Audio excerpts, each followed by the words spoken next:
নমস্কার। আর আমরা কাকদ্বীপেই রয়েছি। আর কাকদ্বীপে এই মুহূর্তে কাকদ্বীপ আদালতের পাশাপাশি রয়েছি, কারণ এটা আদালত চত্বর। তো এই মুহূর্তে ওয়েদার, আমরা যদি ওয়েদারের কথা বলি, সেক্ষেত্রে ওয়েদার এই মুহূর্তে যেহেতু তাপপ্রবাহ চলছে, কিন্তু আবহাওয়া দপ্তর সূত্রে জানি যেখানে কালবৈশাখী ঝড় রয়েছে, রাত্রে হলে বৃষ্টি হয় আর দিনে হলে প্রচণ্ড তাপপ্রবাহ চলে। তবে কাকদ্বীপ 2026 বিধানসভা নির্বাচনের পরে কাকদ্বীপ কতটা শান্তি, অর্থাৎ এলাকায় কতটা law and order situation peaceful কেমন রয়েছে, তার পাশাপাশি আমরা যিনি আমাদের আইনজীবী রয়েছে, আইনজীবীর কাছেই যাওয়া, বলছি যে এই কাকদ্বীপের এক সময় যে পরিস্থিতি ছিল এখন কেমন? পরিস্থিতি খুবই স্বাভাবিক, শান্ত পরিবেশ, সবাই মন দিয়ে কাজ করছে, যে যার কাজে ফিরেছে, মানুষ কর্মমুখী হয়েছে। এবং সবথেকে যেটা মানে আশ্চর্যের বিষয় হচ্ছে, যে মানুষ ঘর থেকে বেরোতে পারতো না, ভয় পেত, সেই মানুষ আজ স্বাচ্ছন্দ্যে কাজ করছে। এবং এটাই আমরা এরকম একটা রাজনৈতিক দল বা রাজনৈতিক পরিবেশ আমরা চেয়েছিলাম, যে যেখানে মানুষ স্বাভাবিকভাবে কাজ করতে পারবে, যে যার পছন্দের দল করতে পারে, সেটা নিয়ে কোনো মতবিরোধ নেই, কিন্তু কাজকর্ম যেন মানুষ স্বাভাবিক করতে পারে, এটা একটা আমাদের ভালো পাওনা। আগামীকাল মুখ্যমন্ত্রী গঠন রয়েছে, আমাদের গঠন হবে একটা সম্ভাব্য খবর আমরা পেয়েছি। তো আমাদের সবার তরফ থেকে একটা শুভেচ্ছা রইল। যিনি মুখ্যমন্ত্রী হবেন তেনার কাছে আমাদের এইটুকু আবেদন থাকবে, যেভাবে শান্ত পরিবেশ রয়েছে সেভাবে শান্ত পরিবেশ বজায় থাকুক, এবং আগামী দিনে ইয়াং জেনারেশন যারা রয়েছে তারা যেন সুষ্ঠুভাবে কাজ করতে পারে, একটা যেন চাকরি বাকরি বা তাদের একটা কর্মসংস্থান হয়, এইটুকু আমাদের একটা দাবি থাকবে। এবং পরিবেশ খুব শান্ত রয়েছে, সবাই কর্মমুখী হয়েছে, সবাই এই তো কাজ করছে, কোনো কিছু। আদালতের এই মুহূর্তে কতটা কাজ চলছে?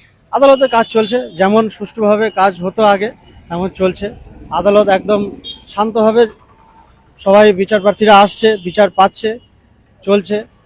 এসআইআর জন্য কিছুদিন একটু বন্ধ, একটু গরমিল হয়েছিল, কিন্তু বর্তমানে কাজ পুরো চলছে। আদালত যেমন স্বাচ্ছন্দ্যভাবে চলে তেমন চলছে।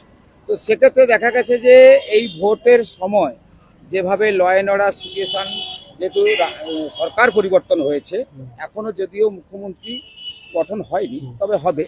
তো সেক্ষেত্রে দেখা গেছে যেখানে এক সময় যারা জিতেছেন তারপরে একটা সিচুয়েশন ছিল, এবং যারা উপর নেতৃত্ব যারা বিজেপির, তারা বারবার শান্তি রাখতে, বজায় রাখতে বলেছেন, এবং পুলিশ প্রশাসনকে সে দায়িত্বও দিয়েছেন। তো সেক্ষেত্রে কতটা হচ্ছে কার্যকরী, কতটা হচ্ছে? কার্যকরী হচ্ছে, পুরোপুরি শান্তি শৃঙ্খলা বজায় আছে। এখানে আপনি এখান থেকে যতদূর যাবেন, সামনে পেছনে দেখতে পাবেন না কোনো ভাঙা চোরা, না বিশৃঙ্খলা। মানে কি, ভাঙা চোরা হবে, মারামারি হবে, এটাকেই আমরা বিশৃঙ্খলা হিসেবে মনে করি। সেরকম কোনো খবর আশেপাশে কেউ পাচ্ছে বা কিছু হচ্ছে বলে আমার আশা করি নজরে আসছে না, বা আমার আইনজীবী বন্ধু যারা রয়েছে তারাও সেরকম কোনো খবর পায়নি।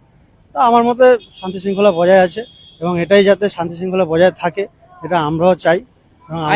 আইনজীবী হিসেবে আমি এটুকু বলি যে শান্তি শৃঙ্খলা যেমন বজায় রয়েছে তেমন হিসেবেই চলুক, সবাই কর্ম ফিরেছে, চলুক, কাজকর্ম করুক, মানুষ খেটে খাক, একটু ইনকাম করে সংসার চালা। ভালো। আপনার নাম? সৌমেন ভৌমিক, আইনজীবী, কাকদ্বীপ কোর্ট। অর্থাৎ কাকদ্বীপ আদালতের আইনজীবী সৌমেন বাবু কিন্তু একটা কথা বলেছেন যে এই মুহূর্তে এলাকায় পিসফুল রয়েছে। আর কাকদ্বীপের এই মুহূর্তে চেহারাটা দেখাবো, এইটা কাকদ্বীপ বাস স্ট্যান্ড। একসময় এই জায়গাতে যারা এখানে ওই যে দেখতে পাচ্ছেন ট্রাফিক গার্ডটা রয়েছে পাশাপাশি, এখানে কিন্তু নিয়ন্ত্রণ করার জন্য, এই কাকদ্বীপের ঠিক এই বাস স্ট্যান্ডের কাছে একটা নিয়ন্ত্রণ করার জন্য এখানে একটা সিন্ডিকেট চলতো, সেটা কিন্তু দেখতে পাচ্ছি বন্ধ রয়েছে। তার মানে এই যে টোটো অটো যারা যেত তাদের কাছ থেকে একটা টাকা তুলতেন, কিন্তু সেটা বন্ধ হয়েছে এই পরিবর্তন সরকার আসার পরেই। তবে হ্যাঁ, আদালতে যে স্বাভাবিকভাবে কাজ চলছে, তারপরে এই প্রচণ্ড তাপপ্রবাহ যেটা রয়েছে, সেটা যেমন বললাম, ওয়েদারটা বললাম সন্ধ্যা হলেই শুরু হয়ে যায়। তো সেক্ষেত্রে সব মিলিয়েই আজকের এই ভিডিওটা আপনাদের কাছে তোলা, যে কাকদ্বীপ যে স্বাভাবিকভাবে ছন্দে ফিরে তাদের প্রত্যেকের কর্মস্থলে কর্ম যেভাবে করছেন, অর্থাৎ যারা যে কর্মের সঙ্গে জড়িয়ে আছেন তারা কিন্তু প্রত্যেকে সেই কর্ম কাজ করে যাচ্ছেন।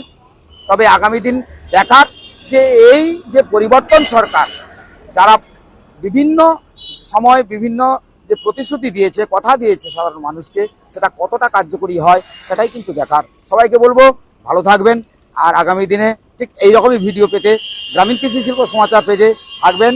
আর আপনাদের তো বরাবরই আমরা এই ভিডিওগুলোই তুলে ধরি। সবাই ভালো থাকবেন।